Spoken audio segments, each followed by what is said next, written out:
Bom dia, irmãos. Paz seja convosco.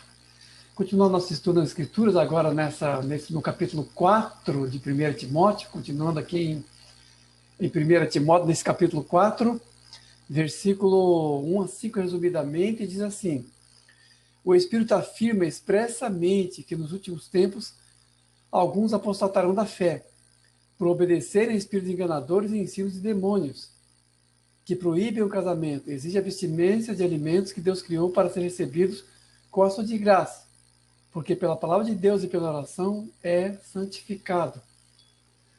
O Espírito afirma expressamente que nos últimos tempos alguns apostatarão da fé. Uma afirmação do Espírito com relação a algo que vai acontecer nos últimos tempos. Aqui cabe uma pergunta: o que é a grande apostasia e quais são seus componentes? Porque nós lemos lá na carta aos Tessalonicenses, na segunda carta aos Tessalonicenses, que a grande apostasia e a manifestação do homem da iniquidade, que é o anticristo, antecedem a vinda do Senhor e a nossa reunião com ele. Apostasia é o quê? Apostasia é um grande desvio de fé. Não sei se já expliquei isso antes, estou repetindo, mas é um grande desvio de fé, mas que contém vários componentes. Jesus, por exemplo, disse que, por se multiplicar a iniquidade, o amor de muitos esfriaria. Isso Jesus diz no Apocalipse sinótico, num resumo escatológico, lá de Mateus 24 e 25. Então, como efeito do aumento da iniquidade, muita gente se desviaria da fé. Isso Jesus disse. E aqui Paulo disse que o Espírito afirma expressamente que nos últimos tempos alguns apostatarão da fé por desvios doutrinários. É um outro componente dessa apostasia, que é esse grande desvio de fé, que é esse fato que acontece entre crentes de um grande desvio de fé. Porque são duas coisas distintas. A iniquidade, de maneira geral, vai aumentar. A impiedade, o mal no mundo aumentará exponencialmente nos últimos dias e mormente durante a grande tribulação, que é o período mais negro da humanidade. Um período, inclusive, irrepetível em toda a sua angústia e em todo o seu mal crescente no mundo. Isso nas palavras de Jesus e todas as palavras que a palavra de Deus fala sobre esse período de tempo. A grande tribulação, a grande apostasia e a manifestação do anticristo são fatos paralelos de um mesmo conjunto de tempo. Agora, o que chama atenção essa passagem é que um componente desse tempo de desvio entre crentes acontece por meio de heresias, de abandono da sã doutrina. É por isso que eu sempre assim advirto aos irmãos, para que prestem atenção naquilo que ouvem na internet. Prestem atenção naquilo que estão aceitando como verdade para as suas vidas. Porque muitas heresias e coisas distorcidas vão aparecer e continuarão aparecendo nesses dias entre o povo evangélico. Infelizmente, um revamento, entre aspas, de heresias, algumas delas até antigas, retornando e desviando muitas pessoas da fé. Desvio doutrinário, heresias e distorções doutrinárias marcarão esse período e comporão com o mal crescente no mundo, com a grande apostasia. Então, a grande apostasia entre os crentes e o mal no mundo aumentando. Esse é o quadro dos últimos tempos. E aqui o Espírito diz expressamente que isso acontecerá nos últimos tempos. Agora, quando Paulo fala dessa grande apostasia, ele fala de um quadro geral de conceitos que já viu na época dele. Porque, de fato, o que acontece nos últimos tempos é um aprimoramento e uma piora de coisas que em si são gerais no mundo. Eu me lembro que uma vez perguntei para um padre se o fim do mundo estava perto, quando era católico, isso lá nos anos 80, começo dos anos 80, em Campinas. E o padre disse que o quadro geral pintado por Jesus é muito vago. Mas Jesus fala muito vago, porque terremoto, guerra, maldade, isso sempre existiu no mundo. Um padre falou isso. É curioso, porque é claro que se Jesus fala que vai haver essas coisas, vai haver um aumento dessas coisas. Nós entendemos isso, que o quadro distinto da grande tribulação, com todos os seus componentes de maldade, desvio, com heresias e tudo mais, é um aumento de coisas que em si estão sempre presentes. E quando Paulo fala que o Espírito expressamente diz que nos últimos tempos as pessoas apostatarão da fé por ensinos enganadores, doutrinas de demônios, vinda de onde? Vinda de pessoas da igreja mesmo, pastores, principalmente. Porque não se conhece uma heresia, não se conhece uma divisão da igreja que vem de baixo, sempre vem de líderes. E muitas vezes líderes destacados, que há um tempo pregam o evangelho e depois começam a pregar heresias. Isso tem acontecido o tempo todo no nosso tempo, isso. Agora nessa época. Tem acontecido sempre isso aí. Pessoas que anteriormente eram corretas doutrinariamente começam a propagar heresias. Isso está acontecendo no nosso tempo. Com elementos doutrinários ou antigos ou reciclados em uma nova formulação.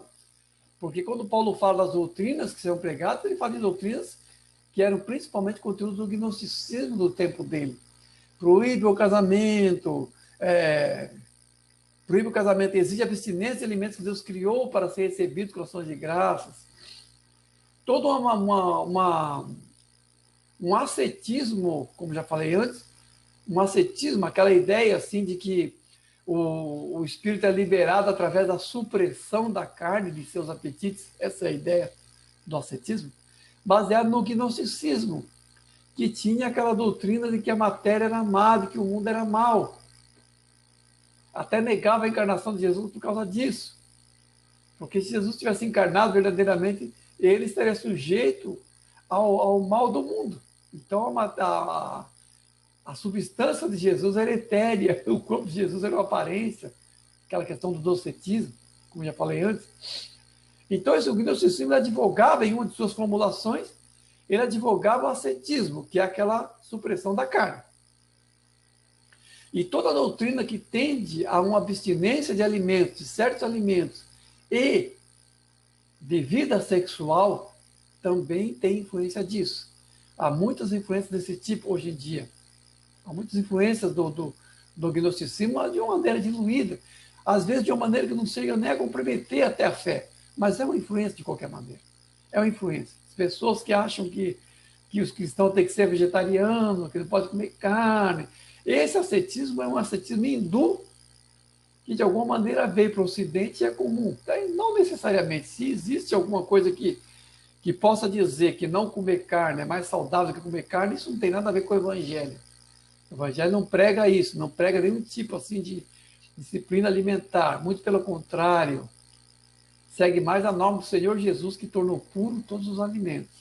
Então, a abstinência de carne e a abstinência de sexo, que nem é comum, por exemplo, no catolicismo, os padres são celibatários obrigatoriamente. Isso não é uma coisa do Evangelho. E é uma influência, de alguma maneira, gnóstica ou platônica, porque são doutrinas muito aparentadas e muito parecidas. Todas elas achando que a carne tem que ser suprimida. Daí a supressão do sexo. Daí a supressão de uma vida sexual. De um casamento com claramente visando aqui a proibição do casamento nessa passagem, claramente visa a abstinência sexual. Mas não são doutrinas do Evangelho. Algumas coisas são até recomendáveis. Paulo recomendou o celibato. Mas não disse que isso é uma norma fixa e que o ministério dependeria dessa opção. Não, Paulo não colocou isso de maneira nenhuma. Apenas para quem quisesse se consagrar completamente ao Senhor e que quisesse praticar isso. Mas, de qualquer forma, o ascetismo, toda forma de ascetismo é uma influência oriental ou gnóstica no meio da igreja. Seja qual for a sua formulação, seja qual for o seu grau de aplicação prática. Porque, por exemplo, com relação aos alimentos, há uma influência muito grande de uma doutrina assim, que não é nem até do gnosticismo ou da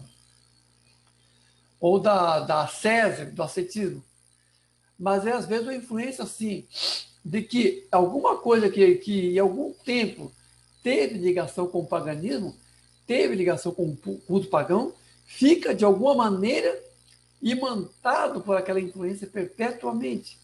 É dessa maneira que tem crente que não come ovo da Páscoa, que não comemora o Natal, que não sei o quê, com esse tipo de pensamento.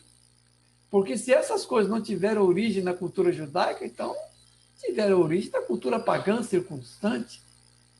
Daí a ideia de que, se aquilo era contexto do paganismo, então teve influência de demônios, portanto, o crente não pode praticar aquilo. Por quê? Porque uma vez, há milênios atrás, aquilo teve a ver com idolatria pagã. Mesmo que esse sentido original pagão não tenha o menor conteúdo disso hoje em dia. Mas mesmo assim, de alguma maneira, os crentes acreditam que aquilo é imantado eternamente pelo paganismo, por aquilo que tinha um sentido lá no seu início. E muitas coisas que a igreja proíbe, ou que alguns irmãos acham que é errado hoje em dia, tem esse tipo de pensamento. Com relação aos alimentos, a palavra de Deus aqui é clara. Se é recebido com ação de graça, é purificado.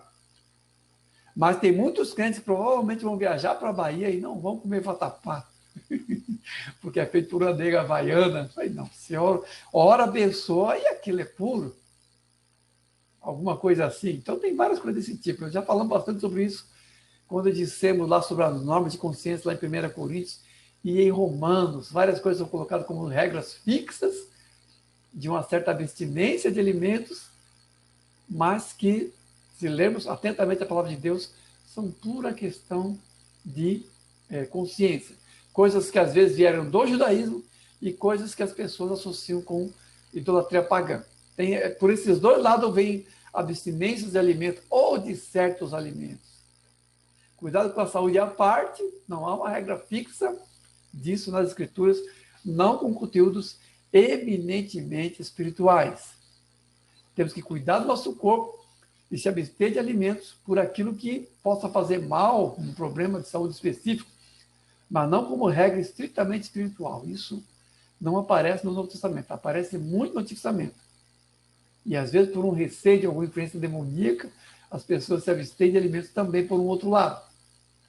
Aquilo que foi sacrificado aos ídolos. Mas isso aí também cai na regra geral de questões de consciência. E aqui Paulo está justamente criticando esses grupos que, por influência do gnosticismo, proíbem todas essas coisas. Proíbem o alimento, proíbem tudo mais. Isso depois de dizer que essas coisas podem voltar em nova formulação e nos fins dos tempos.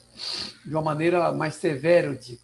Não por uma questão mais de consciência, mas de uma maneira assim mais proibitiva. Os últimos tempos trarão um retorno de heresias, um retorno de tudo quanto é coisa ruim e equivocada. E nós devemos, sinceramente, evitá-los em todos os seus níveis. Isso é o que eu recomendo. Isso é o que eu recomendo, sinceramente. Para que tenhamos assim, uma consciência madura no Senhor e também não deixemos levar por coisas aí que vêm de fonte estranha, coisas doutrinárias, tá? Versículo 6 a 11, resumidamente, continuando, diz assim: expondo essas coisas aos irmãos, será bom ministro de Cristo, mas rejeita as fábulas profanas.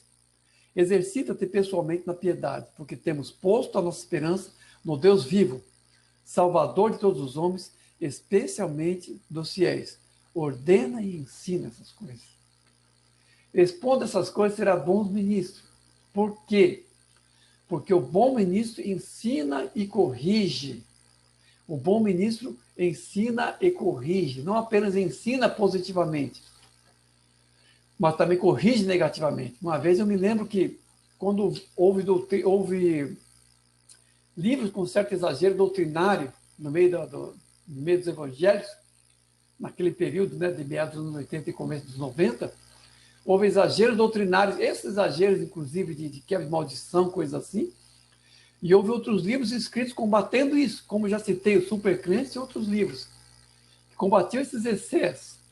E houve, assim, uma certa celeuma em torno disso no meio evangelho naquela época.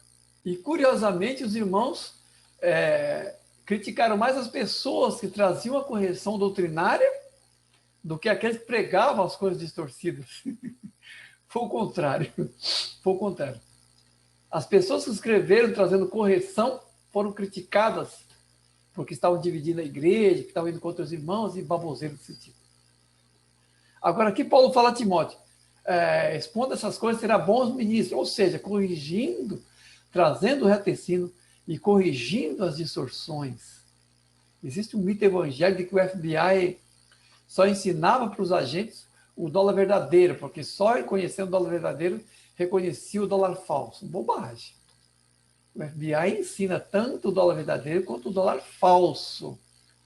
Porque você não conhece o falso apenas pelo verdadeiro, mas você conhece o falso pelas características de sua falsidade. Com relação à doutrina, a mesma coisa. E Paulo exorta a Timóteo a que expõe as coisas dessa maneira, tanto com o ensino da doutrina correta, quanto advertências em relação a doutrinas falsas, porque ambas as coisas protegem o rebanho daquilo que pode vir contra eles, de maneira a ser desviá-los da fé por diluição da verdade do Evangelho. Isso vem por distorções doutrinárias e heresias, infelizmente, por esses dois lados. E o bom ministro deve estar atento a isso no seu ministério, no seu exercício ministerial. Depois Paulo fala, exercita-te pessoalmente na piedade, exercita-te pessoalmente. Todo crente deve se exercitar pessoalmente na piedade. Deve ter uma vida regular de oração, deve ter uma vida regular de leitura da palavra de Deus, meditação da palavra de Deus. Buscar o seu crescimento pessoal no Senhor, com toda devoção, com toda oração, com toda súplica, com jejuns e práticas que o levam a se renovar e a se exercitar espiritualmente. A prática do Evangelho é o exercício da espiritualidade. A prática devocional e as práticas da doutrina. Não apenas, como diz lá Tiago, não apenas ser ouvinte, mas praticante da palavra. O crente deve, de todas as maneiras, exercitar-se espiritualmente para que ele tenha o crescimento. Tanto em relação ao devocional, quanto em relação a se aprofundar no crescimento do Evangelho, naquilo que deve levá-lo ao crescimento. A sua santificação deve ser prática, deve ser exercitável. O crente não deve, assim, de certa forma, isolar os princípios do Evangelho com relação à sua vida, que é o que muita gente faz. Infelizmente é isso. Conhece a palavra de Deus, mas parece que pede licença para algum aspecto de sua vida com relação às suas práticas. Mas a exortação da palavra de Deus é isso. Exercita-te pessoalmente na piedade, porque assim haverá crescimento, assim haverá renovação, assim haverá portas por onde o Espírito de Deus possa colocar em nossos corações a vontade de Deus e fazer a sua obra em nossas vidas no processo de santificação. Essa sujeição diária a Deus em nosso devocional e a nossa submissão às ordens do Espírito de Deus é um exercício da nossa espiritualidade todos os dias da nossa vida. Não de vez em quando, mas todos os dias. Bem? Devemos realmente atentar para essa advertência, principalmente porque se a obra de Deus não estiver em processo em nossa vida, poderemos cair em estagnação, em mornidão, e sermos aquela semente que é sufocada pelos espinhos. Então, atentemos para isso. O que em nós não está se desenvolvendo, provavelmente está se deteriorando. Vamos atentar para isso, em todo o nosso processo de crescimento. E aí diz assim, rejeita a fala profana, exercício da piedade, porquanto temos posto a nossa confiança no nosso Deus, que é Salvador de todos os homens, especialmente os fiéis. Aqui eu quero fazer uma pequena observação, tá? Os calvinistas de plantão aí. Várias passagens das Escrituras diz que o Senhor Jesus veio como Salvador de todos. Ele veio para todos. Mas só alguns o escolhem. E esses são os eleitos ou escolhidos. Aqueles que escolhem o Evangelho para a sua vida se tornam os escolhidos de Deus. Mas o Senhor Jesus veio para todos. Ele é Salvador de todos. Ele não veio só para quem Deus já predestinou. Não. Ele veio para salvar a humanidade, como oferecimento de misericórdia de Deus colocada perante a humanidade. O próprio Senhor Jesus diz, a condenação é essa, que a luz veio ao mundo e os homens preferiram as trevas do que a luz, porque suas obras eram más. Então a luz se manifestou ao mundo, que é o Senhor Jesus, que é a obra redentiva, e os homens fizeram a opção. Então o Senhor Jesus é Salvador de todos, especialmente os fiéis. Por que especialmente os fiéis? Porque são os fiéis que o aceitam, são os fiéis que se colocam debaixo da obra redentiva de Cristo, com todos os processos que se seguem a essa obra, que é o novo nascimento, que é o trabalho do Espírito de Deus em nosso crescimento. Por isso que tem a exortação anterior aqui, exercita-te na piedade, porque a graça foi dada para isso. A graça foi dada para que nós nos exercitemos nela em nosso modo de crescimento. Então, o Salvador de todos, especialmente fiéis, porque são os fiéis que fazem essa opção. Um termo que uma vez eu vi um pastor evangélico criticando esse termo, um termo que é usado pelos católicos. Os católicos usam o termo graça geral e graça especial. É um termo que os católicos costumam usar. E esse termo expressa o seguinte, que existe a graça geral dada a Deus por todos os homens. Essa graça inclui assim as provisões de Deus para a vida humana de maneira geral. E essa seria assim a graça comum ou a graça geral. E existe a graça especial, que é a graça que só tem acesso àqueles que se achegam a Jesus, que é a graça santificante, que é a graça que renova a vida humana. Pessoalmente, eu concordo com essa definição. Eu vi uma vez um pastor muito imbuído assim, de um sentido muito geral de graça, que não percebe essa distinção, que não aceita essa distinção. Na verdade, todas as graças de Deus estão disponíveis para a humanidade. Mas Jesus falou que Deus faz vir chuva sobre justos e injustos e brilhar o sol sobre maus e bons. Então, posso dizer realmente que alguns benefícios da graça de Deus, que Deus graciosamente dispensa à humanidade, são benefícios que todos têm acesso, independente de sua vida espiritual. Mas existe realmente uma graça mais específica, que é o conhecimento de Deus, que é a vida com Deus, que é reservada para aqueles que aceitam o Senhor Jesus e vivem uma vida de santidade. A intimidade do Senhor é para aqueles que o temem, diz a palavra de Deus. A intimidade do Senhor não é para todos. Sol e chuva, plantação e colheita, tudo isso vem sobre todos. As condições gerais de manutenção da vida humana, isso é sobre todos. Mas a intimidade do Senhor é para aqueles que o temem. Então, pessoalmente, vejo essa distinção. O Senhor Jesus é salvador de todos. Não é salvador só dos eleitos e escolhidos, é salvador de todos. Mas é especialmente dos fiéis, porque os fiéis o aceitam, os fiéis são aqueles que se colocam debaixo da obra redentiva do Senhor. Essa é a diferença, na verdade. E Paulo adverte a Timóteo nesse sentido. Ordena e ensina essas coisas. Por quê? Porque o ministério é exercido com o conjunto da vida daquele que é chamado por Deus. Ordena e ensina essas coisas. Por quê? Porque a devoção e o ministério são o conjunto daquilo que é o chamado cumprido por aquele que por Deus é chamado. Então, Timóteo era um jovem que tinha um chamado a cumprir, e Paulo está aqui advertindo solenemente a Timóteo com relação ao verdadeiro ensino e tudo aquilo que ele deve, como obreiro, estar atento para cumprir plenamente o seu chamado. Tá? Depois, no versículo 12 a 16, terminando já, diz assim: torna-te padrão dos fiéis, não te faças negligente com o dom que há em ti, o qual te foi concedido mediante profecia, com a imposição das mãos do presbitério. Tem cuidado de ti mesmo e da doutrina, porque fazendo assim, salvarás tanto a ti mesmo quanto aos teus ouvintes. Torna-te padrão dos fiéis. Todo pastor, todo obreiro, todo aquele que tem um chamado de Deus, não importa o seu nível, deve ser padrão dos fiéis. Deve ser uma pessoa que ora, uma pessoa consagrada e uma pessoa que pelo menos se nota a preocupação com a vida reta diante do Senhor. Torna-te padrão dos fiéis. É um imperativo categórico que deve estar refletido naquilo que pregamos e ministramos do Evangelho como ministros chamados por Deus. O que nós refletimos? Quais são os conteúdos de nossa realidade como povo de Deus? Isso nós devemos estar atentos, porque nós temos que ser exemplo para os fiéis com relação aos chamados e para o mundo com relação à igreja no geral. Porque a identidade espiritual da igreja como sacerdócio santo, como povo chamado, como nação de profetas, essa identidade coletiva da igreja só é o que é por aquilo que a igreja é padrão para o mundo em sua norma de vida em santidade. Porque é algo que devemos ser e é algo que devemos representar perante o mundo. E o padrão do evangelho é o padrão pelo qual todo filho de Deus deve se pautar. Aqui Paulo está assim um foco mais específico com relação aos líderes.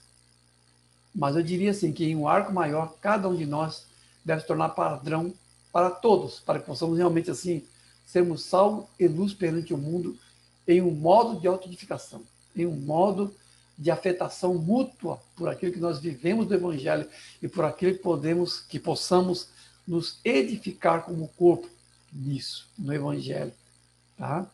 Não te faça negligente com o dom que é em ti. Não te faça negligente com aquilo que você recebeu de Deus, porque todos nós temos um chamado. E o que diferencia um pastor, o que diferencia um diácono, o que diferencia um presbítero, um bispo, do fiel, do crente, é apenas um nível maior de responsabilidade. Nenhum de nós pode ser negligente com nada daquilo que recebeu. Aqui, de novo, eu vou mencionar a parábola dos talentos. Ela expressa que todo aquele que recebe os talentos, seja qual for a quantidade, deve multiplicá-lo. E, curiosamente, é justamente aquele que recebe um talento que o enterra. E é curioso também que ele devolve o talento. Não é que ele não dá nada de volta, ele devolve. Mas devolve apenas estritamente aquilo que recebeu. E há pessoas na igreja que deliberadamente não querem se envolver. Deliberadamente se omitem de estar se envolvendo. Estão enterrando os talentos. Estão se comportando que nem aquela pessoa que recebe um talento e enterra esse talento. Sobre o muito te colocarei. Essa é a promessa do Senhor. Fosse fiel no pouco, sobre o muito eu te colocarei. Podemos entender isso como padrão de crescimento pelo qual nenhum de nós será negligente, não deve ser negligente com aquilo que recebeu do Senhor. Eu conheço pessoas que tinham um chamado específico e foram advertidos em circunstâncias terríveis. Foram advertidos com relação ao seu chamado que não estava cumprindo. Em alguns casos, até em situações de pecado. Conheço pelo menos uma pessoa que estava adulterando e a pessoa com quem ele estava adulterando falou para ela: olha, você tem um chamado, né? Você tem uma missão. E essa pessoa se assustou muito, porque, como assim? Está com uma amante ali, é casado, tem uma mulher e está com uma amante. E de repente essa amante começa a adverti-lo de que ele tem um chamado. Aquele susto. Ah, mas por que você está falando isso? Eu não sei por que eu estou falando isso. Está vindo na minha mente falar isso para você.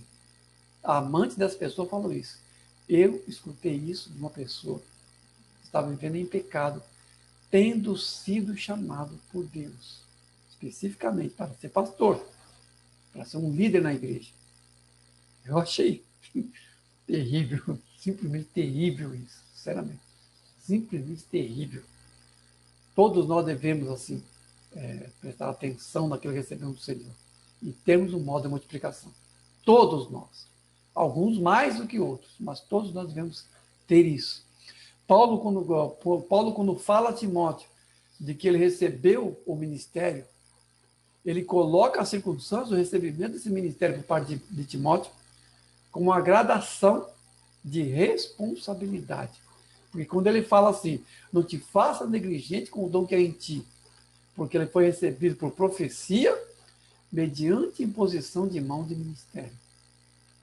Na passagem, já mencionei aqui algumas vezes de Atos 13, nós vemos o Espírito de Deus falando através de um dos profetas para que Paulo e Barnabé fossem para uma obra específica. E esse fato de uma pessoa ser levantada para falar pelo Espírito de Deus na esfera da liderança e dar o direcionamento, no contexto de Atos dos Apóstolos, não é incidental, mas é algo que era sempre feito dessa maneira. Esse ministério de Timóteo é recebido mediante imposição de mãos e profecia, mediante o ministério profético. O que temos de imposição de mãos e o que temos de profecia hoje em dia relacionado ao ministério, relacionado à direção de Deus, para que se faça algo, para que se crie um tipo de afluente de ministério específico dentro de um contexto geral da vontade de Deus. Porque aquilo que mais nos responsabiliza perante o Senhor não são as coisas gerais, muitas vezes, do Evangelho, mas as coisas específicas que o Senhor designou para nós de uma maneira específica e pessoal. Nossas maiores responsabilidades são essas coisas específicas que temos do Senhor. E, no entanto, não vemos nenhuma dessas coisas, muitas vezes, nas igrejas. Não vemos a profecia, não vemos o ministério profético, não vemos a imposição de mão do ministério, e muito menos nós vemos o entendimento da vontade específica de Deus. Porque o que mais fazem pessoas chamadas por Deus é diluir a vontade específica de Deus para eles na vontade geral de Deus. As pessoas fazem isso. Negociam com sua própria consciência, fazendo uma vontade geral que mais se acomode ao que ele quer, negando aquela vontade específica que ele sabe que foi dada ao Senhor, a ele como ordenação. Cuidado com a tua consciência. Cuidado com tuas negociações pessoais consigo mesmo, porque enganoso é o coração mais do que todas as coisas. Políticas eclesiais não são a vontade de Deus. Negociações consigo mesmo, com sua própria consciência, no sentido de se omitir do evangelho, não são a vontade de Deus. E eu diria até assim, entenda o que eu quero dizer. A vontade geral de Deus, muitas vezes, não é a vontade de Deus. Se ela for desculpa para não fazer aquilo que, de modo específico, Deus quer que você faça. Cuidado com isso. Porque o espírito geral de apostasia dos últimos tempos está em tudo isso. Pessoas às quais o Senhor Jesus dirá, nunca vos conheci, são pessoas que estão na igreja, mas não estão fazendo a vontade do Senhor. Ou por omissão, ou por acomodação. Não estão fazendo a vontade do Senhor. Não estão fazendo a obra de Deus de maneira geral? Estão. Estão. Mas é aquilo que o Senhor quer que elas façam? Não. Ou está diluído, ou está acomodado muitas vezes. Cuidado com isso. Temos responsabilidades e prestaremos conta dessas responsabilidades. Paulo adverte solenemente a Timóteo aqui, ó. Tem cuidado de ti mesmo e da doutrina. Tem cuidado. Quais são as coisas, quais são os objetos da nossa vigilância nesses últimos dias? O teu ministério, o teu chamado, aquilo que de mais específico Deus colocou para você fazer. A questão doutrinária.